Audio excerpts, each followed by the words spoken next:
Hey friends, it's Chef Peter at MCC, working on a few easy recipe demos that you guys can do at home while you can't be at school and can't go out to eat.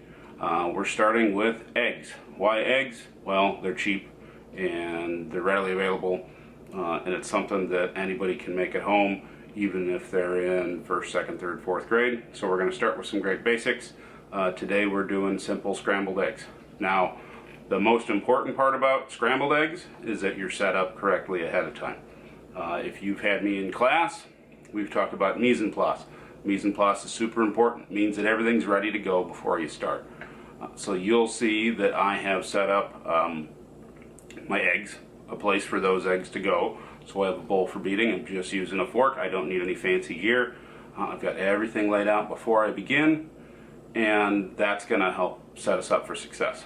The most important piece of that mise en place is before I ever start cooking, I have a plate ready to go.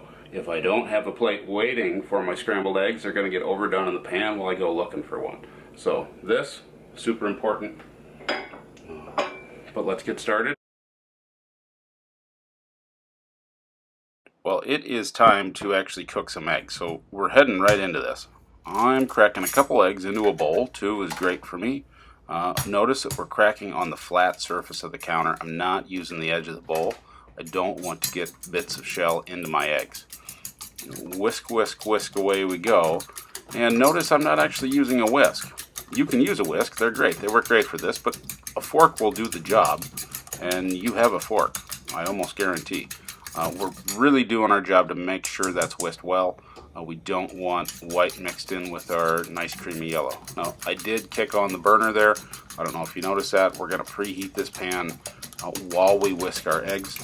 We don't want it super scorching hot, but we want it warm enough to foam up our butter when we get there. Now, most important part of making scrambled eggs or French omelets or anything involving an egg is some butter. I'm using the traditional salted variety. This could be considered controversial. Some folks get really touchy about adding salt early in the cooking process with eggs, but I find that if I use salted butter, it's already seasoned, it works just fine. I've got it laying around to put on toast, and it makes things nice and simple. So we're watching our butter. Our butter actually helps us gauge the temperature of our pan. When that butter is nice and foamy, we know that that pan is hot enough to pour in our eggs. Now eggs go in, and you can see around the edges that we're already starting to tighten up, that it's already starting to cook. So we're going to get those eggs moving right away, and I'm pushing them around pretty well with the spatula. I want to keep it moving. If we keep our curd small, if we mix it fast, we'll have a nice creamy texture.